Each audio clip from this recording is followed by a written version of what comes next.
G'day and welcome to Aussievision. I'm Dale, and this weekend is the final of Sweden's Melodifestivalen, one of the biggest national finals of the year.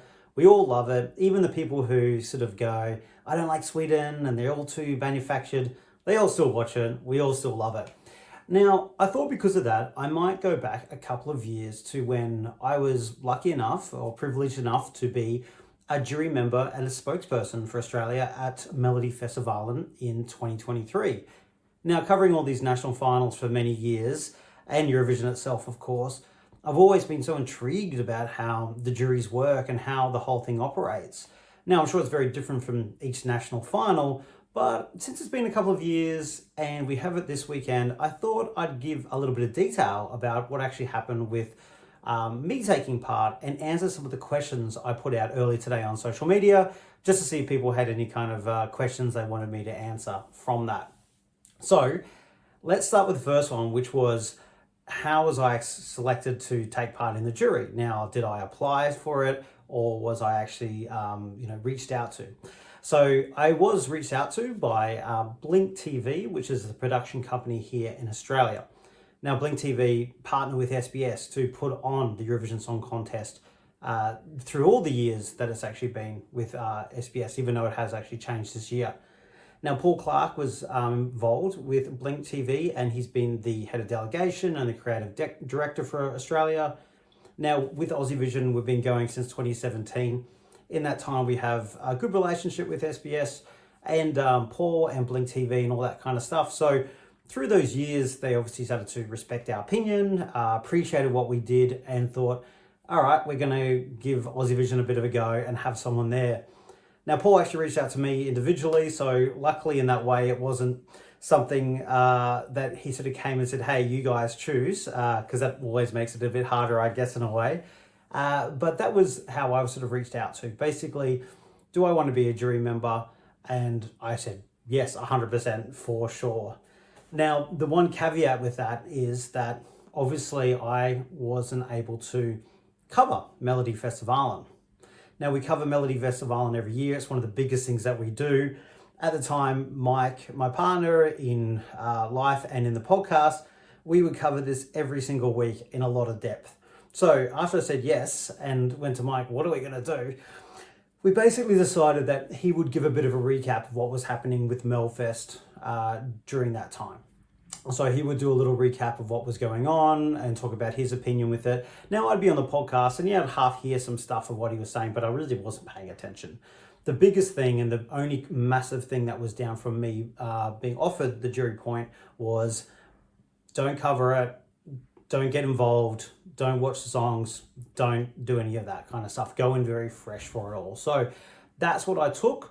Of course, I was kind of hearing things that would happen. It was pretty hard to avoid tattoo from Laurie. Like that was impossible, like literally impossible to not get that come through. So there were certain parts that you could do your best to avoid with it. But even when I've spoken to jury members who have been part of the Eurovision side for Australia, they've been given the same direction. Don't watch the songs, don't get involved with it. But it is impossible, and they've heard a lot of the songs beforehand, or some of them at the very least. But it all comes down to the night itself.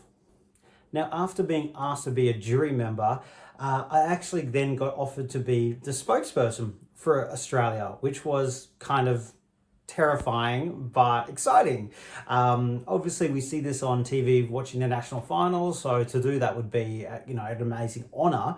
But again, very terrifying because it is the biggest show in Sweden and millions of people are watching. But I definitely said yes to that. Now, that involved me having to travel down to Sydney to the studios down there to do it. I'll talk about the spokesperson kind of situation later. I'll focus still on the jury and what was involved with that. So I was down in Sydney for this. And after the show on the Friday night in Sweden, the Saturday morning at 5-ish in the morning here in Australia, that is the show that we voted on, the performances from that. So that's the night that we voted on. That was the kind of question I got, is like, which one do you actually vote on? Now, we didn't, as a jury, sit there and watch that together or even individually, because I'm not sure how it worked in the other countries, but essentially what they did is package up all those performances and they were sent to the jury as like a video to watch all in a row. So we didn't watch the whole show. we just watched the 12 performances in a row in the running order that they were in. So there wasn't the breaks or there was anything else. It was just fewer songs in a row. Now, with that, we ended up getting together via a Zoom call. So we had a head juror who was someone from Blink TV from our side. And then we got to meet the jury members together. I didn't know who they were before then. At that stage, we were all introduced to each other, of course. All the names of everyone who took part were there. I did get some questions about what the makeup of the jurors were. There were some people from the production company. There was, I think, someone from Sony, I believe, record company. Then there was me, the fan podcaster kind of guy, and spokesperson. And we had sort of the briefing at that point around it. So the night we did was the Friday night, and those are the videos that we got. That's that part. One important thing to add to the jury side of things is they definitely had an age situation, because I remember Paul from Blink TV couldn't be a jury member, and maybe he might have been the spokesperson, but that's why I ended up doing it, because the ages they had, because I remember they had to ask my age, they had to have an age balance across, I don't know if it's just Australia or all the jurors, and that meant that he was too old to do it, because I think they had enough oldies at that point, Paul. So there was an age balance included as part of it as well. So the next questions I got are kind of combined together. One was, were there any guidelines? Was it performance? Was it the vocals? Was it all those kind of things? Another one was did I feel pressure to vote in a certain way of what the producers wanted? And also, did I feel pressure to vote in a certain way because of fan reputation? Like, I can't remember if I knew if my votes would be available or not, but regardless. Essentially without going into the full briefing, because it was a confidential thing as well, but I can kind of give the gist of it overall. Now, we weren't given the kind of thing, I think, in Eurovision where it's like, here's, you need to take it from the vocal and the staging and the overall impression and percentages of anything like that. We were very much given the kind of, I guess, briefing that we're trusted. They chose us for a reason to be part of this, that we know what Eurovision is about. And it really was with Eurovision in mind that we were judging this. Very much not about personal taste, and that was very much put forward here. It was very much like, you're not voting for what you like and your favorites. This is the selection show for Sweden to choose their Eurovision artists. So that was very much the kind of thing in mind about it. So it wasn't like, choose a song for the best result at Eurovision, wasn't specifically said, but you kind of were thinking about, well, how is this going to, if I'm selecting, even imagining it, I was kind of going, if I'm in a room and I'm turning an internal selection, what am I choosing to be the best act to put forward for Sweden in Liverpool? And that was the approach with it. Now, it was kind of an easy year because of Loreen and Tattoo, because it stood out so much. There was so much to obviously enjoy about the performance, the staging, the vocal, and all those kind of things. So like the production of the song, the quality of the song, like it was pretty straightforward with that as well. So I also think second place in our jury and overall was Air from Marcus and Martinos. And again, that was very clear to me. I think from a jury's perspective, those two were just so far in front of everything else about what you would send to Eurovision, what was a best overall package. Where I probably then struggled was, what do I do with the rest of the songs? Now, also going to be about how they go to Eurovision, but you know, where you come in Melfest is really important. There was a bunch of songs there that I personally really loved. And I really loved their performance. There was Kiana, she was Australian. There was Mariette. There was Theos. And then you had like Paul Ray type songs, Smash Into Pieces. And I had to kind of balance about my personal taste with the performances and how it would go at a Eurovision kind of thing in mind. So things like Mariette, for example, loved it, would have been in my top couple, probably, you know, top three as a personal taste. But as a jury member, now we all know that was a bit of a dated song. I knew it was a dated song. She did a great performance, interesting staging, but is that the kind of song you want to be sending to Eurovision? So with that in mind, she was definitely lower than my personal taste. So was Kiana a little bit, mainly because her jury performance, the night of the Friday night, wasn't super strong. She had an issue with hair in her face and it just kind of put off the performance. And I was like, oh no, girl. But I took everything out and went, I'm voting on these performances tonight. So that kind of impacted there.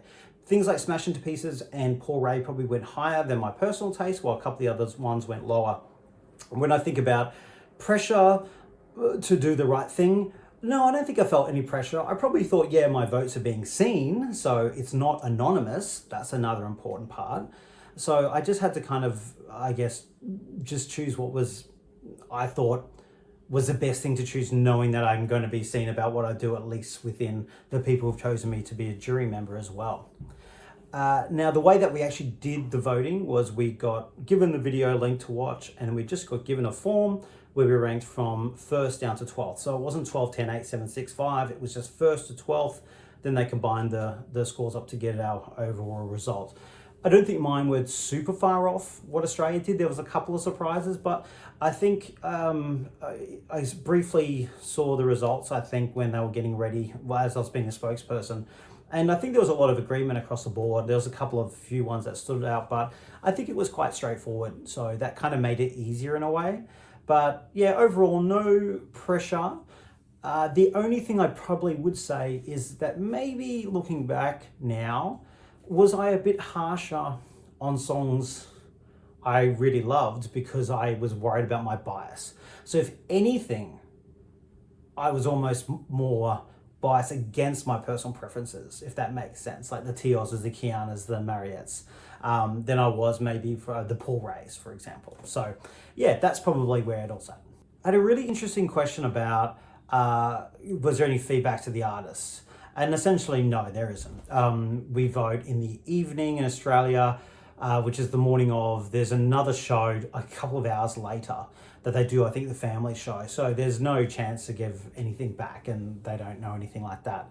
I would like to have been able to write why. Like, all I did was give my votes after the briefing, and there was no reasons about why I voted for something or why I didn't.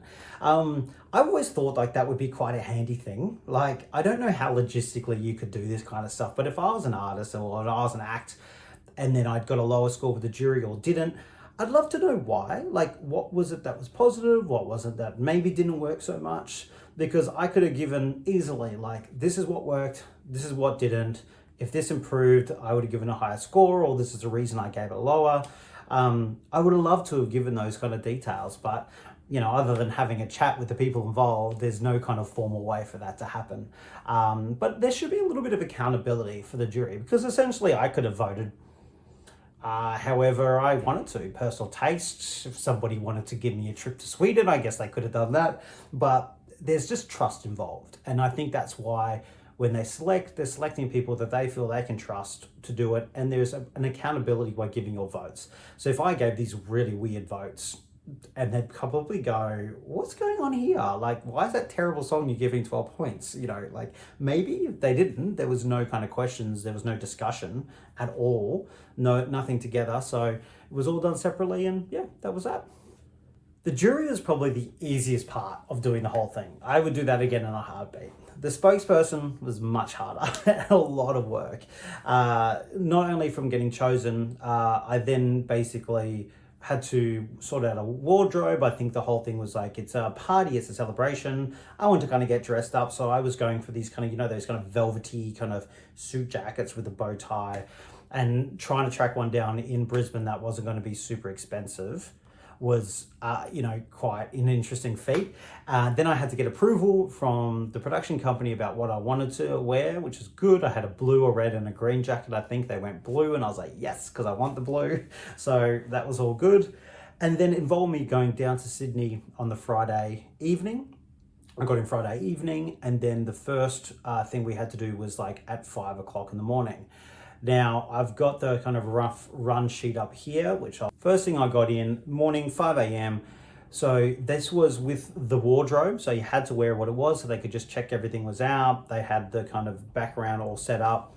Now, microphone, because it wasn't with a camera, it was actually done like a really fancy Zoom, if that makes any sense.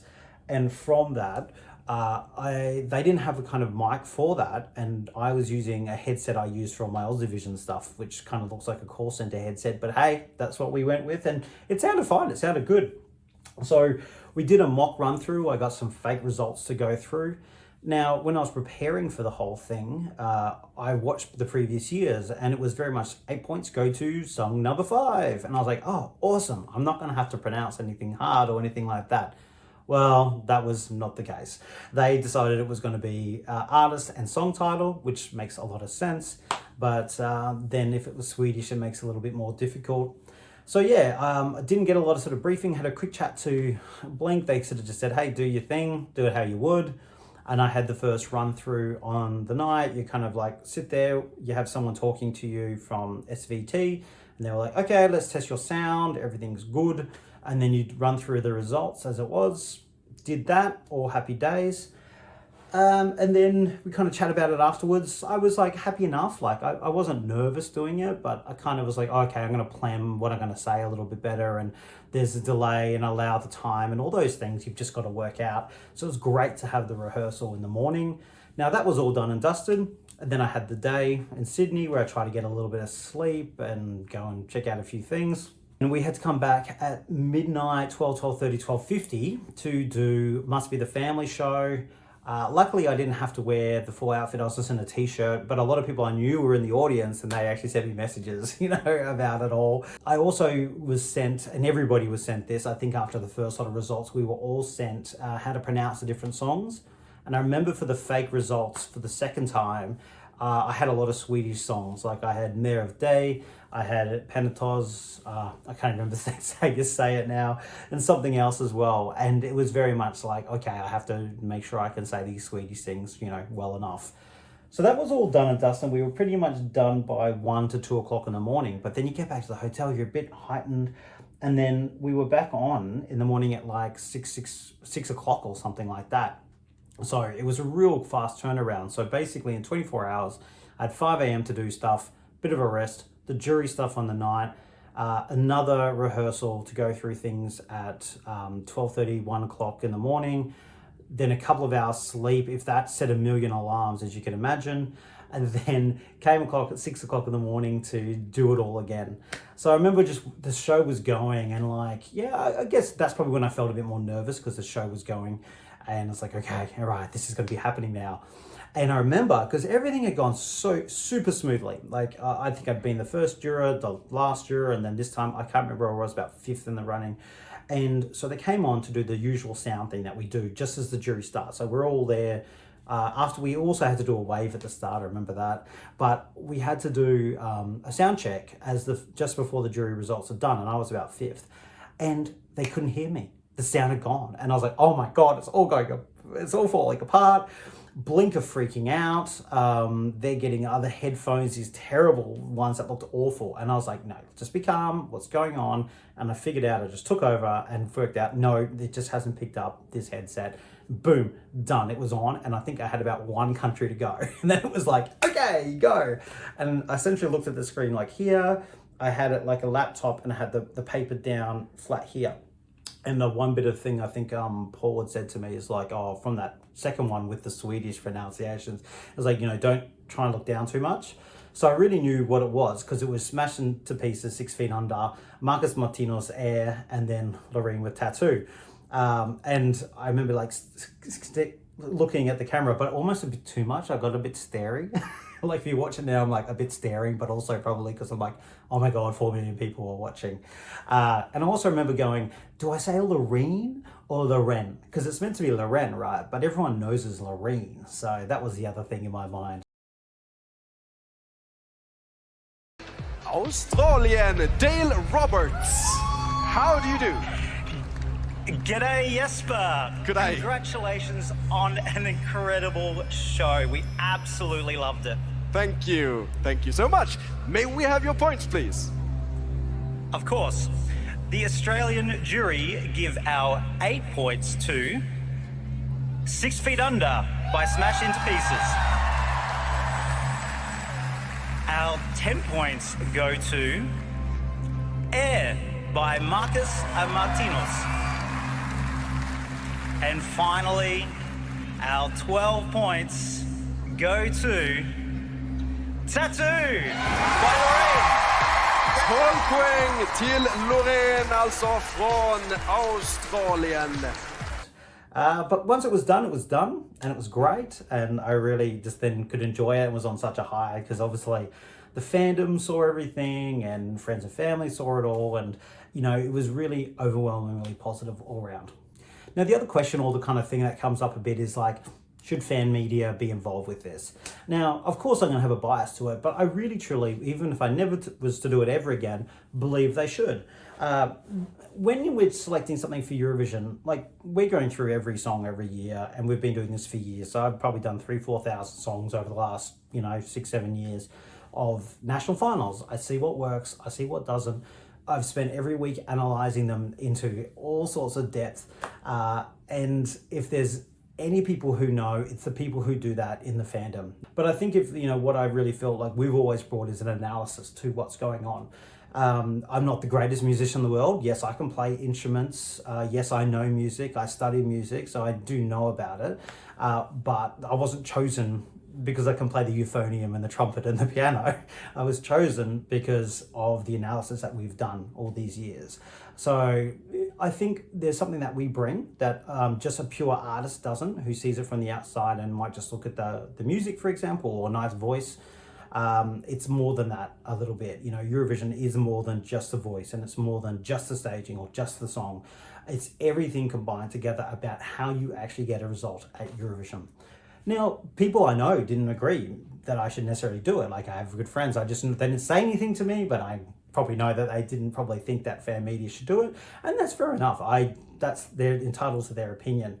I did have one person who was a Facebook friend. I wouldn't call them a friend, who just liked to snipe, and basically in my own personal, not an Aussievision thing, had a go at me for doing it, which I thought was really untowards, because this is my personal account of doing something, regardless if you think I should, was a really big thing to do. Live TV across 4 million people in Sweden, people across the world, no sleep, a lot of pressure to do.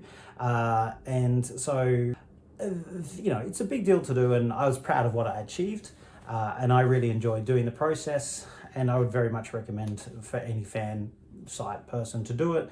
They should. And be supportive, and if you disagree, there's ways to disagree, which is absolutely fine. That's part of it. So yeah, that was my Melfest experience.